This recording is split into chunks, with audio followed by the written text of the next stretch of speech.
Hello, everyone. Welcome to the Battery Saloon. My name is Sama. I'm the founder of the Battery Saloon, and this is the Battery Saloon Studio. Before introducing our very special guest tonight, I wanted to introduce to you the Battery Saloon. For those of you who are not familiar with us, we are a very small community in San Francisco Bay Area, and we work towards accelerating global energy transition. We do so by bringing all the stakeholders together, trying to understand the major roadblocks and challenges on the way of electrification and meeting climate goals. And we use that information to guide investors and founders and try to help them understand where to focus innovation and investments to be the most impactful. We have a YouTube channel, The Battery Saloon. You can also find us on LinkedIn, again, The Battery Saloon. We have a website, thebatterysaloon.com. And you can also follow us on Luma because we organize frequent in-person events in San Francisco Bay Area so that you can stay updated. With that, I'm going to introduce to you a guest who is extremely special to me, Professor Richard Watson. I have the permission to call him Rick. Please, you don't do that unless you have permission. And I know Rick because he was my co-advisor when I was doing my PhD. So at the time, Rick was the Dean of Business School at UGA, and I took a couple of courses with him. One of the best experiences of my lifetime. He is a gem. And today he's sharing some of that knowledge with our community. Such a beautiful gift to all of us. To talk a little bit about Rick and introduce him, this is going to be very, very difficult. I feel like introducing Rick in a couple of sentences is in general very difficult, but I'm gonna do my best. If I miss anything, Rick, please just step in and correct me or add something. So Rick is the research director of Digital Frontier Partners, which is a boutique information system strategy consulting company in Melbourne, Australia. Well, that's why he has such a beautiful accent. So he retired from the University of Georgia when I went to school in 2023 and maintains his association as the Regent Professor and JRIGS Fuqua Distinguished Chair of Internet Strategy Emeritus. He was the Research Director for the Advanced Practices Council of the Society of Information Management for about a decade. He worked with about 30 CIOs of major corporations, including Pfizer, to assist them in identifying strategic applications of new technologies. As a decade-long visiting scholar at the Research Institute of Sweden, he co-led the development of maritime informatics and co-edited the first two books on the theme. He also has done seminal work on energy informatics, conceptual knowledge analytics, and internet strategy. His recent book, Capital System and Objects, is a novel and capital contribution to the science of business. In recognition of this innovative and applicable scholarship, the University of Liechtenstein awarded him an honorary doctorate. Oof, that was a difficult name. Dr. Watson has given over 300 invited presentations to practitioners and academics in more than 30 countries, including conferences and keynotes on 6 continents. He was educated at the University of Western Australia, Bachelor of Science in Computer Science, Monash University, MBA, and University of Minnesota, PhD. Wow. I have nothing else to say. So with that, Rick, floor is yours. I am just going to mute myself. Thank you. Self? Well, thanks, Sama, for the introduction, and greetings to everybody from Melbourne in Australia. I started my career here in 1970 when I worked for what was the Postmaster General's Department, which split into the Post Office and what's now Telstra. Worked here for about 6 years and then pursued an academic career. And then Melbourne's a lovely place to live, so we returned here upon my retirement.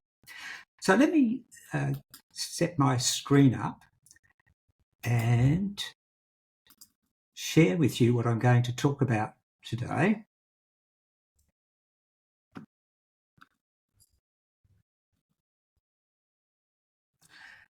So I'm interested in capital.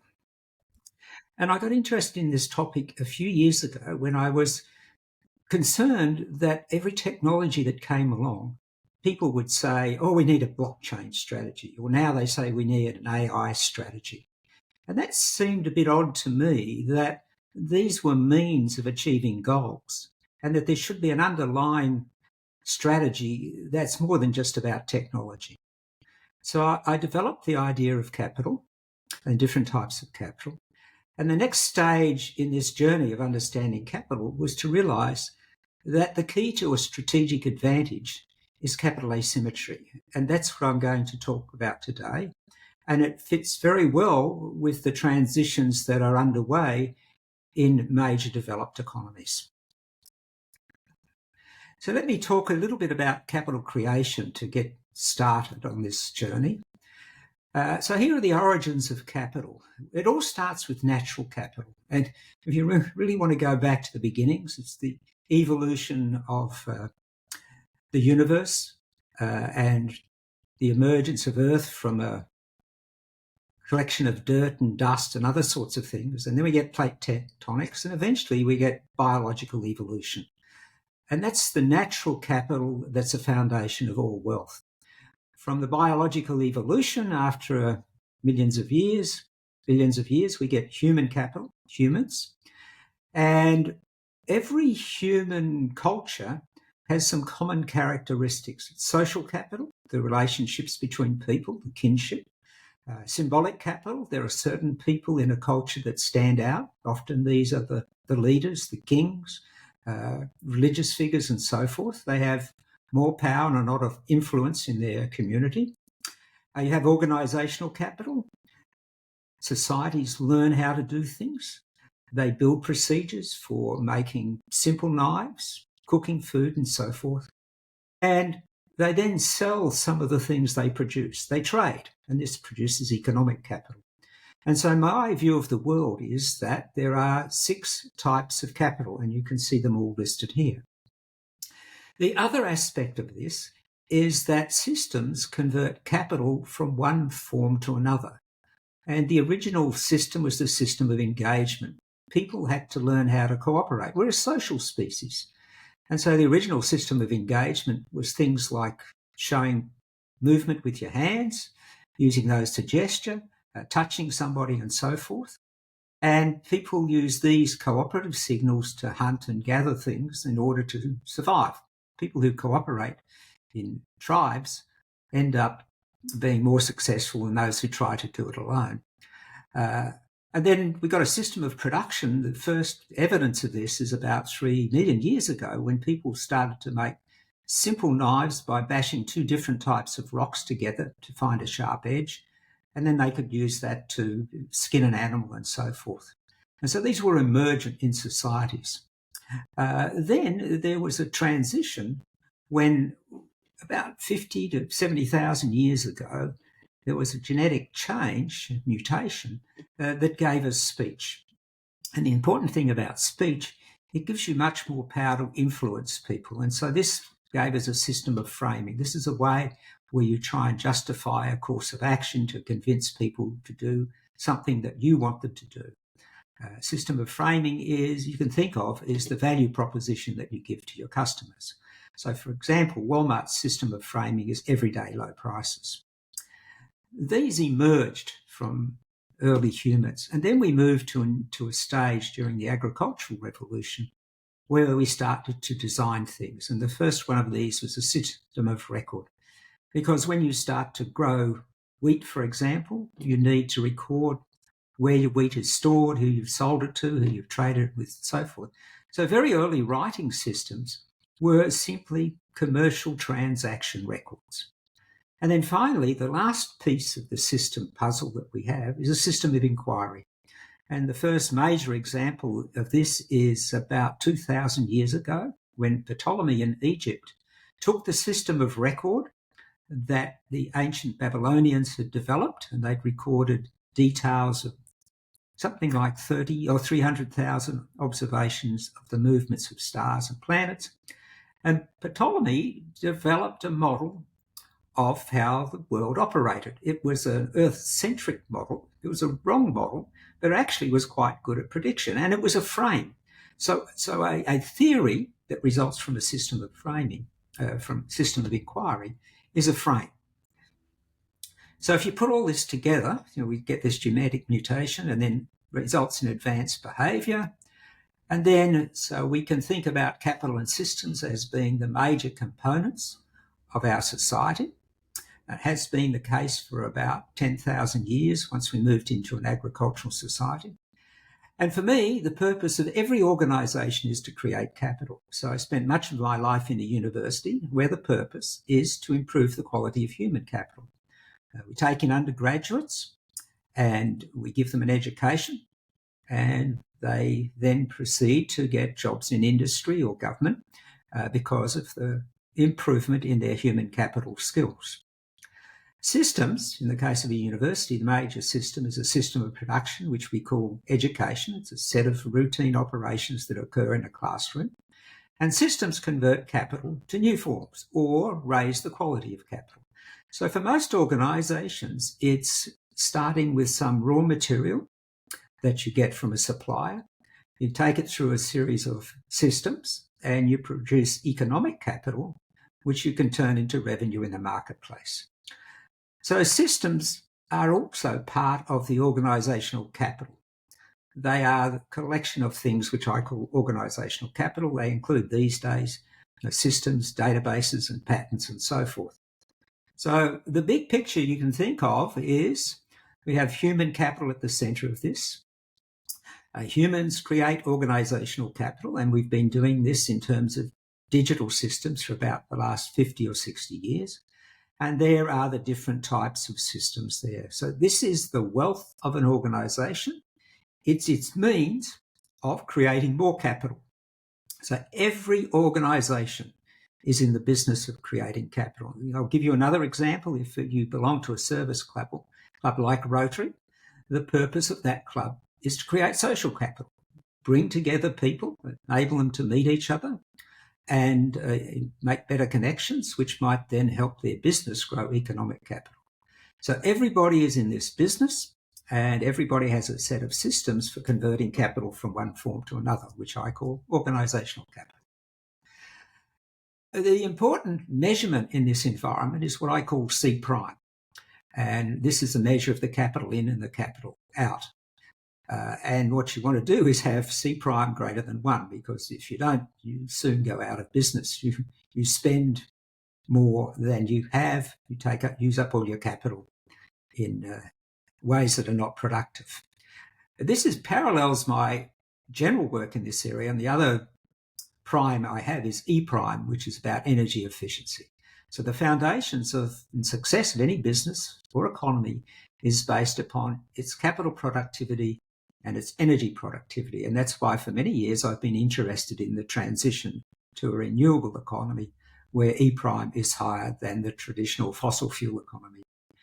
Note that C prime has to be comparable and ideally higher than your industry competitors. So in businesses that are highly capital productive, they have more surplus, which they can plough back into R&D and build new systems, be more effective and grow more rapidly than their competitors. So C prime is a major measure of the success of an organisation. So let's now move to the issue of capital asymmetry. And I'm going to take you through the history of the automotive industry, as it has some wonderful examples of how capital industry has a profound influence on market share. And it will lead us to the consideration of BYD as an example of the new form of capital asymmetry that's being established in the EV market and will dominate, I think, the success of that market, because we'll see there are some approaches that raise capital productivity more than others. The origin of capital asymmetry or asymmetry is very old. So this is a Chinese scholar who about 2,500 years ago said a good strategist or technician should always look for asymmetry and exploit it. Now, he was talking about warfare, and in fact, the notion of capital asymmetry in warfare was the analogy that I used to think about capital asymmetry in everyday organisational life. But it's an old idea, and armies have strived to have a strategic or weapon asymmetry for many years. Now, no general wants to fight an enemy on a level playing field, and here we have a picture from the First World War where it was 4 years of trench warfare because no one had an advantage. Eventually this was broken when the Allies invented and introduced the tank, and this enabled them to defeat the Germans because they now had an important aspect of asymmetry, warfare asymmetry. Here's another good example that demonstrates the power of asymmetry. This is the Battle of Trafalgar. The red ships belong to the British fleet and commanded by Nelson, and the blue and yellow ships belong to a French and Spanish combination. The British were outnumbered. There was about 30 ships to 50 ships. Nelson's strategy was to go counter the current thinking, in which case the ships lined up against each other and blasted away. Now, this clearly would not have worked for the British because they had fewer ships, and the French and Spanish would be able to outgun them and defeat them. So what Nelson did, created an asymmetry, broke his fleet up into two lines, directly attacked the combined French and Spanish fleet, split them in three, and had a massive advantage. The British lost no ships. The French and Spanish fleet lost 2/3 of their ships. This is a very good example of how when you create an asymmetry, you profoundly overwhelm your competitors. Here's another example of asymmetry, and this is De Beers, which is famous for its diamonds. It had a natural capital asymmetry, had the most productive diamond mine in South Africa. This is the famous Blue Hole. And it used the advantage it gained from this natural capital asymmetry to invest in building a symbolic capital asymmetry. It hired some people on Wall Street and said, develop for us a program that would convince people that they should buy diamonds. And from this emerged the idea that diamonds are forever. This is the only choice a person should make when they're buying an engagement ring. This was a wonderfully successful marketing campaign, maybe the best of all time, because it converted the market from when about 6% of engagement rings were gems in general to almost 100% diamonds. De Beers created a massive monopoly which no one could break. Now, it's less so these days because Botswana is the major provider of diamonds. But for years, De Beers had this combination of a natural capital and symbolic capital asymmetry that meant that it could dominate the marketplace. There's a couple of warnings here that I will introduce to tell you about the problem with capital asymmetry and how you might achieve capital asymmetry. This is something from the Financial Times of last year, and it talks about the great battery industry fallacy. And it says batteries are a bad business, which is pretty important when we're talking about the battery alliance today.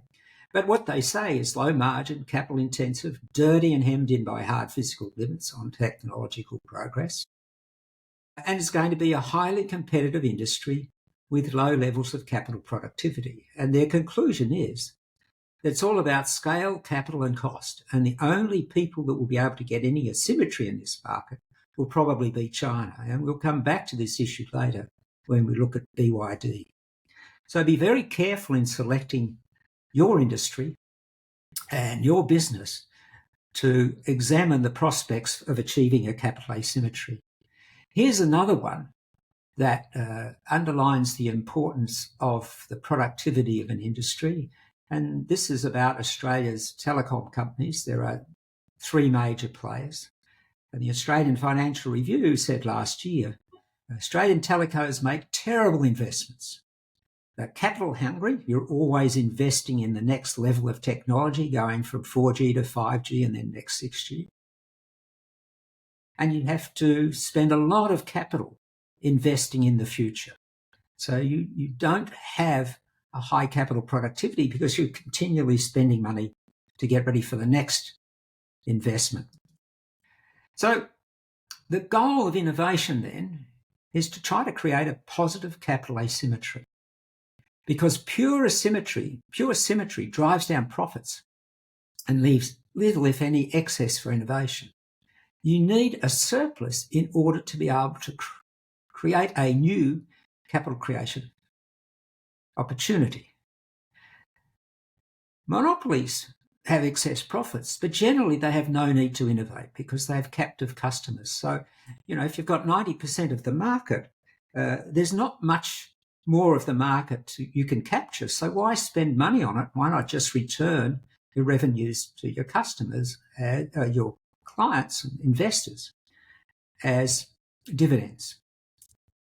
What I think is we need a vibrant spot between pure symmetry markets and monopolies, where organisations compete through innovation. So here's the way we can think about it.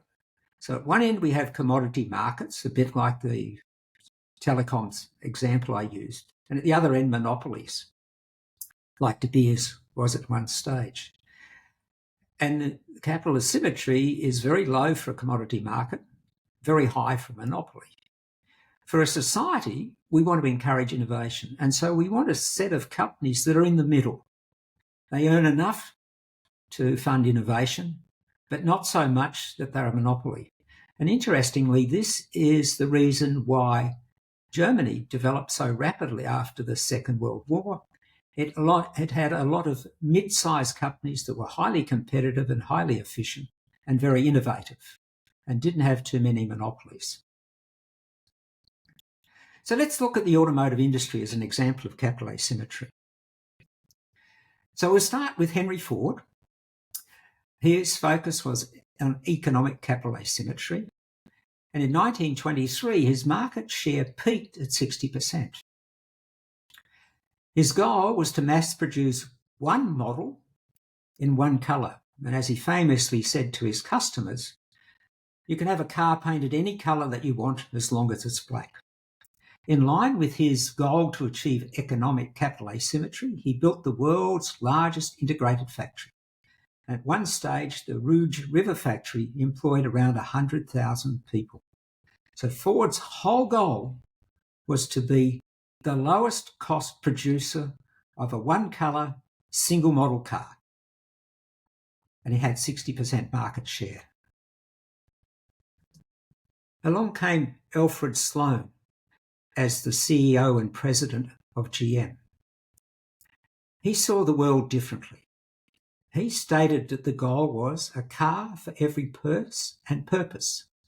And as a result, he introduced 5 models, from the Chevrolet through to the Cadillac. Until recently, GM had these 5 models. They're now back to 3 models as part of their rationalisation. But if you look at the new approach of Mary Burrow to the EV industry, she has a full range of models, and she talks about in much the same language as Sloan, a car for every person and purpose.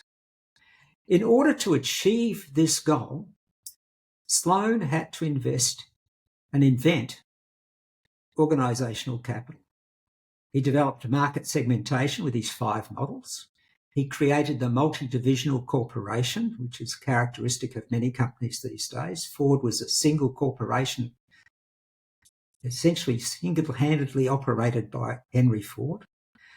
Sloan had annual strategic planning where the 5 divisions would come together and decide what cars they were going to produce, what models, what colours, what features they would have, and so forth.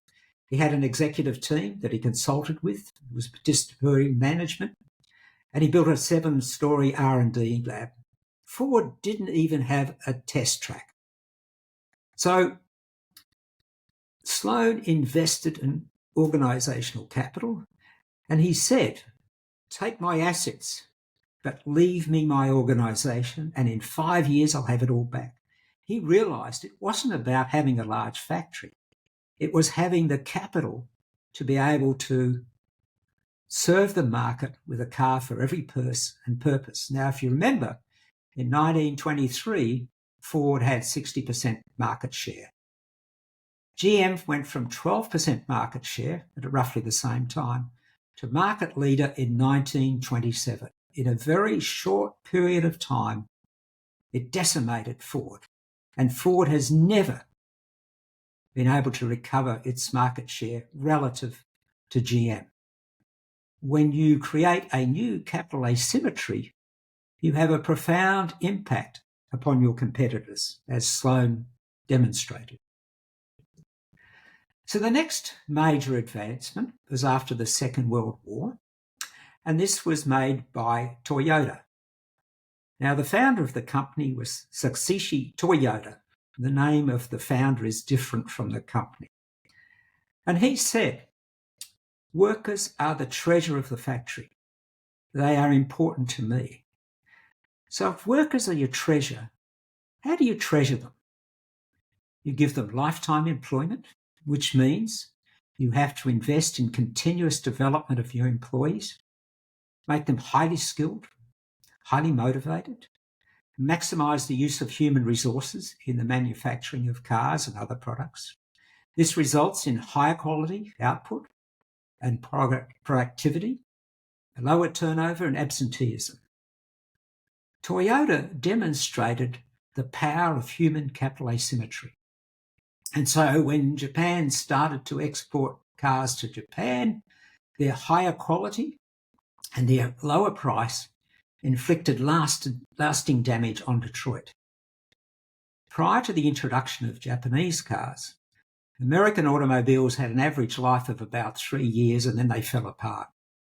The Japanese destroyed this notion of obsolescence. And something like, I had a Prius when I was in the US, the average time with the first owner was 15 years. So all of this came about because he had a human capital asymmetry and he could develop a production system that produced high-quality cars at a lower price than the competitors in Detroit. And if you look at the effect of this human capital asymmetry, you'll see the combined US market share of Ford and GM gradually declines from about 1970, when the Japanese cars were introduced to the market, down to about 30% in 2020. Now there are other competitors in the marketplace, but the Japanese approach to high-quality manufacturing, which everybody had to imitate, had a long-term impact upon Detroit. So what's the next major move in the industry? This is Chris Bangle, and he was the designer for BMW. He was hired to do a turnaround. BMW had been losing market share to Mercedes and other luxury German brands such as Audi. So he came in and said, we at BMW do not build cars as consumer objects just to drive from A to B. We build mobile works of art. So his designs were a bit avant-garde. They were like haute couture in Paris, often received somewhat skeptically by the car reviewers, but actually much valued by the marketplace. And Bangle noted that people are eager to pay a small fortune to experience a car as BMW defines it, as he defines it. In fact, if you buy a BMW, you probably pay a 10 to 20% premium over an equivalent car in features and capacity and all of those other sorts of things. What you're buying is symbolic capital. And symbolic capital enables you to get a premium price. In the case of the luxury car segment, pre-Tesla, the luxury car manufacturers produced about 12% of the vehicles and 50% of the profits. People pay a premium for symbolic capital. You see exactly the same feature in the phone market. where Apple dominates the mobile phone because of its symbolic capital. I've seen figures for, in some years, Apple earned 105% of the profit in the mobile phone business because its competitors were losing money. So it's important when you're thinking about creating a business, if you're an entrepreneur or if you have an existing business, what can you do to create symbolic capital? Because if you can, then you can start to command a premium price. Here's an interesting combination where we see two pieces of capital combined to create a market share and profitability that is the envy of many in the industry. And here, social and symbolic capital are combined by Porsche. So Ferdinand Porsche founded the company because of his cooperation with the Nazi Party during the Second World War. At the end of the war, he spent 18 months in jail. His son, Ferry, was in charge of the company. So you imagine if you've got the opportunity to run a company like Porsche and you're the son, then you build the car of your dreams. And as he said, I couldn't find the sports car of my dreams, so I built it myself. This was the original 911. It's been described as the perfect vehicle. And, if you aspire and you're successful, then a Porsche is often an indication of your success. Porsche's operating margin for 2024 is expected to be between 14 and 17%. This is about twice the value of the auto industry. Toyota is around about 7%. Now, the symbolic capital is pretty clear in the brand of Porsche, but how did they build social capital? And here they got lucky. People always admired Porsches, and there was a Porsche club founded in 1952 in Hohensiberg, Germany. Now there are 640 clubs around the world with 180,000 members. They got lucky because during the Second World War, army officers and State Department executives were stationed in Germany, and they found this wonderful car, the 911, which was fairly cheap after the Second World War.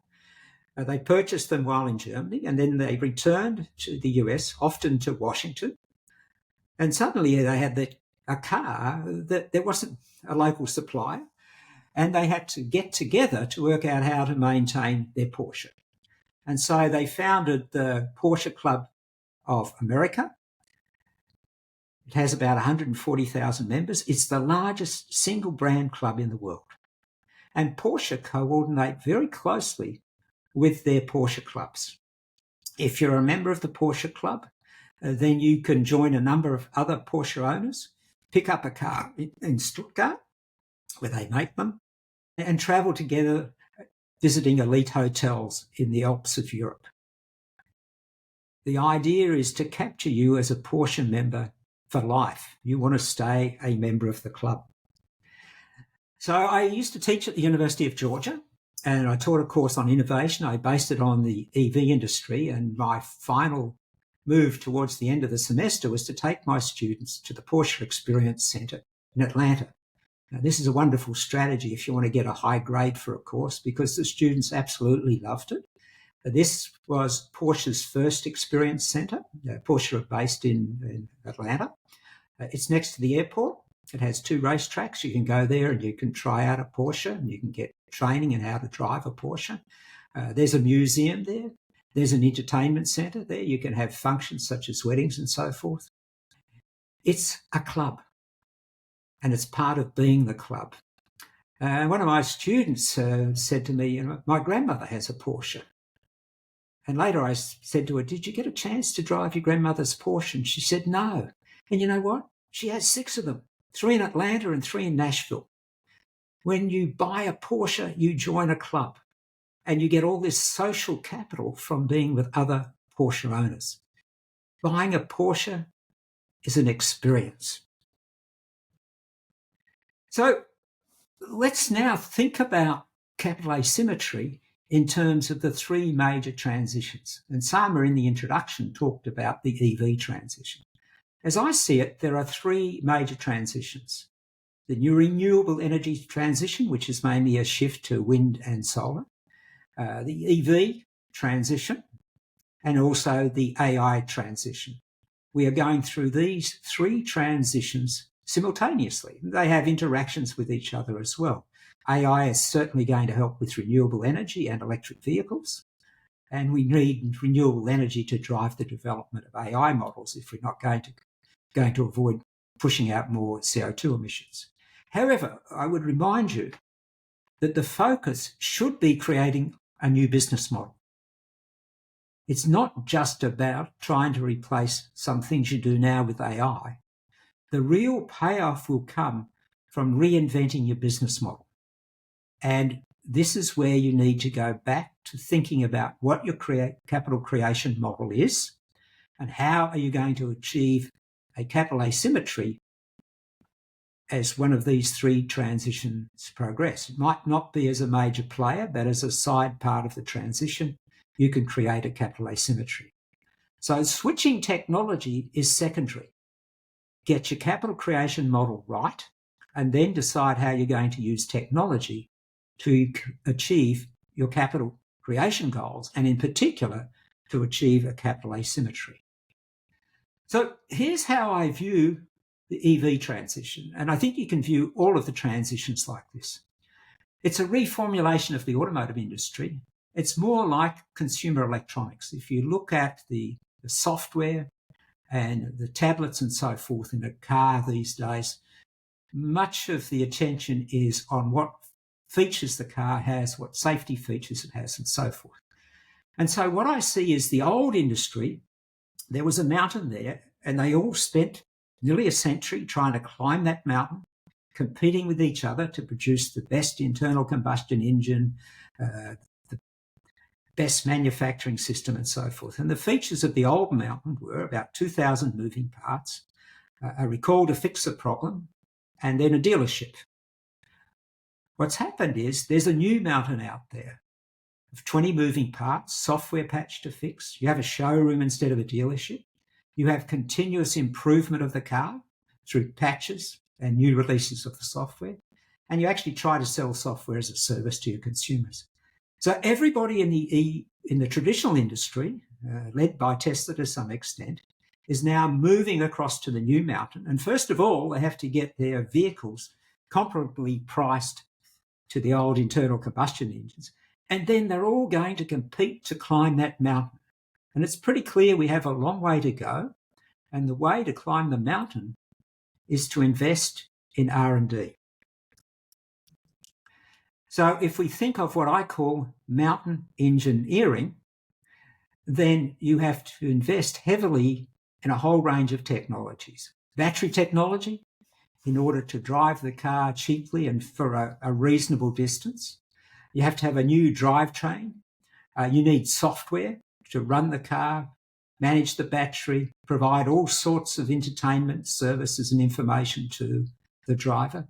You have to develop a new production system, such as the model you see here is different from the traditional ICE. New ways of marketing your product, new ways of designing it, and a whole bunch of other things. So here we see BYD's GC Fang platform. Think of all of the effort that has gone into designing and manufacturing this platform at a cost that's competitive with internal combustion engines. The new mountain requires a massive investment in engineering and software. So what's the climbing gear? Well, it's a new combination of capital. And what I realized that the secret to success now is to find ways to combine capital in a complementary manner. And knowledge capital, it's a bit like a molecule if you think of human and organizational capital as being atoms, is human capital plus organizational capital. It requires highly skilled engineering and software talent, and then databases and software to support their engineering efforts. So it might be providing engineers with digital twin software so they can design the car, simulate the operation of the car, simulate the manufacturing of the car, and all of those sorts of things. BYD, I think, understands this better than anybody else. BYD spends 27% of its revenue on R&D. As a comparison, Apple spent 10% of its revenue on R&D. Well, Apple is well up the mountain in terms of manufacturing consumer products. So it doesn't have to spend as much to maintain its position on the mountain. BYD is in an intensely competitive Chinese environment, and so it needs to invest in R&D if it's going to climb the mountain faster than anybody else. So here's Wang Chuanfu, who's the founder of BYD. He has a PhD in, I think it's material science. He understands this technology. And as he said, if a vehicle model breaks down, it may only cost several hundred million yuan, but if the strategic direction goes wrong, it may take 3 to 5 years, and time cannot be bought with money. He understands very clearly that this is not swapping an ICE engine for an electric motor. It's about building a new business model. And this echoes the point that I raised earlier. Transitions are not about swapping technology. They are about finding a new path to a capital asymmetry, a new business model. Now, his path is R&D.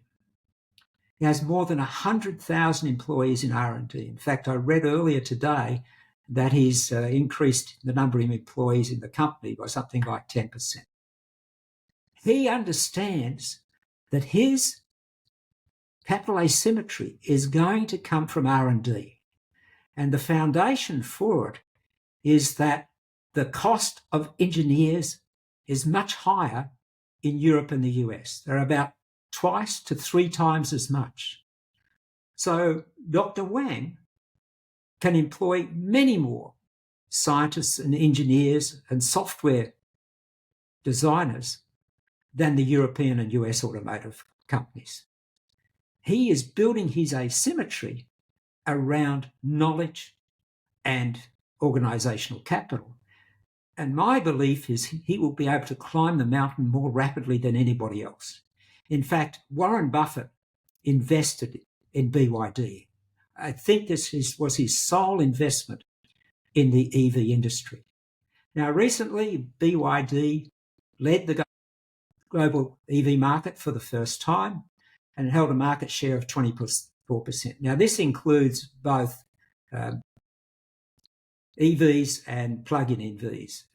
It's part of his strategy to offer his customers a range that enables them to get used to electric vehicles in a plug-in form and then later, if they want, switch to a pure EV. So what are the observations? How might I summarise what I've said so far? As an industry grows, new forms of capital asymmetry emerge that force an industry-wide state change. These are very disruptive. Everybody has to follow. Ford could not continue to be a single model in a single colour. He produced a new model and eventually switched across and imitated GM, but it was too late. GM had already grabbed a large market share. It took a while for Detroit and German manufacturers to imitate Toyota's quality and human capital asymmetry. And they never quite caught up. So capital asymmetry emerges in an industry to create an asymmetry of industry profits. Those who build it first grab a large share of the profits, their capital productivity is higher, and they can reinvest in maintaining their leadership until someone else comes along and finds a new way to create a capital asymmetry. And we see this in the luxury car business, and the Apple iPhone are products that have excess profits because of their ability to create a symbolic capital asymmetry, as well, of course, of high quality products and good service. So I'm going to finish today because I think this is a long session, and I'll come back and talk more about knowledge capital asymmetry as the foundation for building business in the digital age and these three transitions. But I'd leave you with the thought that what is strategic planning is about creating a portfolio of capital asymmetries that results in your capital productivity being above that of the major competitors. And so keep this in mind as you think about the transitions, and don't get obsessed with thinking you need a technology strategy. You always need a capitalist strategy, and particularly you need to find one that gives you a capital asymmetry. So I will stop and I'll answer any questions that you might have. Thank you so much, Rick. That was a great presentation. I had seen the slides before, but hearing that from you was a totally different experience. I felt like I was in my PhD program again. Well, that's good. That But I was hope great. many people could understand it other than PhD students. Well, yes. So I see that some people have joined us on LinkedIn. I don't see any questions, but let me see. Yeah, I don't see any questions here, but if you do have questions, please feel free to send it over to me either on LinkedIn or you can email them to us, thebatterysaloon@irongates.com. And we are going to continue next week, the same time, same date, Thursday at 5 o'clock PST, Pacific Standard Time. And thank you so much, Rick. When I was listening, I was like, every founder has to listen to this before starting anything. Basically, when you were talking, I am working on a startup. I was like, maybe I should reconsider this. So yeah, That's good. very good. Summer, you can make the slides available to people if you want to at any point. My email address is there, and they should feel free to redistribute them. I want to share my ideas, and in particular, if they have questions or they have good examples of capital asymmetry, that I'd be interested to learn about them. This is something I've been working on for a couple of years, and my whole thinking about the world is based upon the notion of capital and systems that I introduced earlier. Amazing. Yes, I will definitely make it available to people. Also, the recording is going to be available Okay. on our channel on YouTube. It's also being recorded on LinkedIn right now, but please follow our channel on YouTube. It's called The Battery Saloon. We are going to make it available on Spotify as well. So yeah, hopefully we will get this to the hands of so many founders, entrepreneurs, and executives. Because this is very, very useful. I appreciate you again, Rick. Thank you for your time. I will see you next week. Thank you a lot for inviting. Thank you Bye. so much. Bye.